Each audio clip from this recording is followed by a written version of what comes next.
the human being is made out of three things: body, soul, and spirit. 1 Thessalonians 5:23, St. Paul says, we are made out of body, soul, and spirit. The trees are food for your body. The tree of life is food for your spirit. And the tree of the knowledge of good and evil is the fruit for your soul. He said, don't eat from the tree that nourishes the soul. The day you eat from it, you will die. Trees are good for the body. Why? Because every tree that is from the land, the body loves. Because the body is taken from the land, from the dust. We're made out of from the mud. So everything that the land gives, the body accepts. Because we come from the same mother.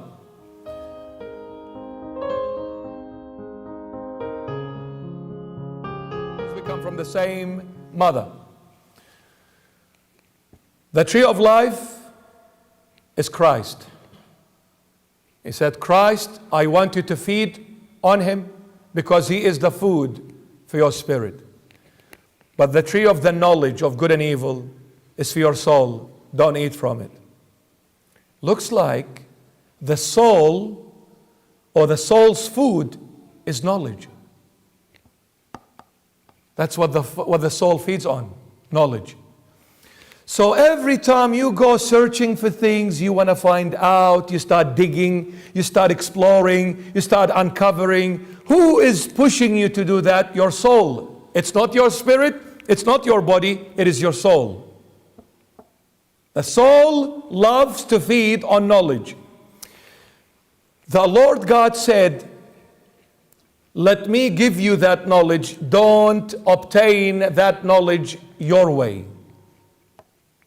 If you do it your way, the beginning of you is going to be good, but your end will be evil. Young men and women, I come as a parent to you, and I say, my son, my daughter, please, I don't want you to mix with these people. I don't want you to go in this kind of direction. I don't want you to associate yourself with this kind of environment. I don't want you to be late. Please, when you go out, come back at 9:45 p.m. Don't come back at 3:45 a.m. And I don't want you to do this. And what do we say to our parents or to those who are older than us? The first thing we say, oh, here we go again. Can you get off my case, please? You're nothing but nag, nag, nag. Mom, Dad, if you don't like it, just a reminder for you, it's Australia by any chance, hello? This is Australia. If you are thinking that you want to implement the Middle East here, can you go back and live there and do yourself and myself a favor? Don't come and tell me Bahshiqa and Qamishli and I don't know what. This is a Sydney. This is a Fairfield. Not Qamishli, not Bahshiqa, not anywhere else. You don't like Sydney, Fairfield? Go back to where you came from. Leave me, I enjoy Fairfield very much so. Why you're saying that? Because you want to gain the knowledge of life your way, not mom and dad's way. Your soul longs for knowledge.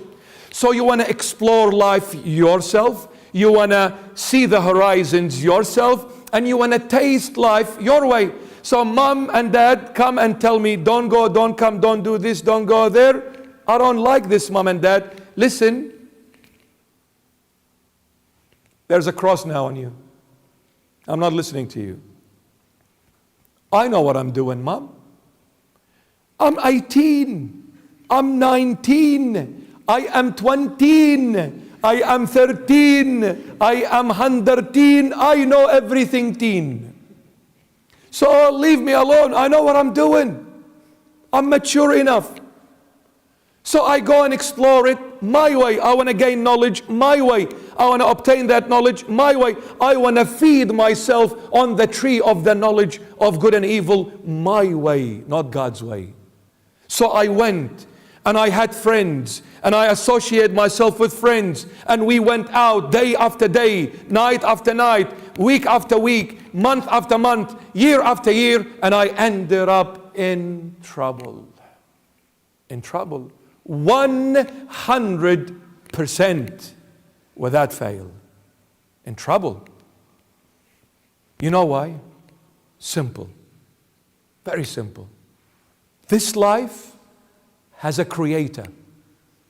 And the only one that knows how this life functions perfectly and completely is God.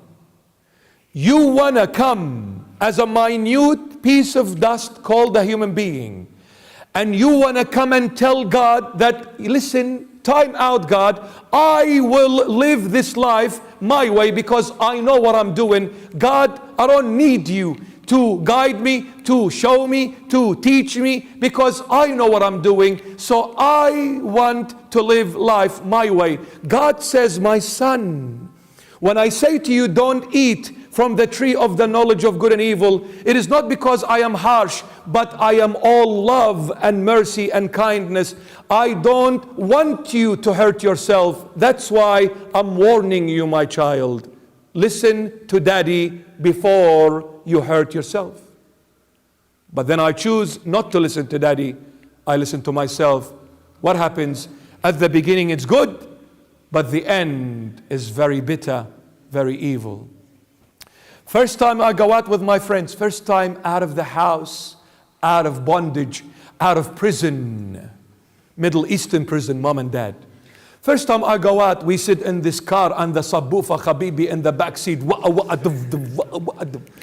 I said, man, what a life this is. Finally, I am flying high, brother. I am out of prison. Mom and dad, I'm gonna chop you next time. Brother, you killed me. You didn't leave me even to breathe. Don't do this, don't eat this. Get out of my sight. What a life. This is magnificent. I'm sitting with me mates, and we're going downtown, brother, and we're going to go and hang around Macca's, bro, and we're going to go clubbing, and I'm going to dance with somebody. So first time I go out, friends, no more nagging. My friends are saying, yeah, you can do this, man. You can eat, you can drink, you can smoke, you can puff, you can huff, you can go jump. First time I'm free. No one's telling me it's wrong. No one is telling me it's bad. No one is telling me you can't do this. Everybody's encouraging me. My friends are the best.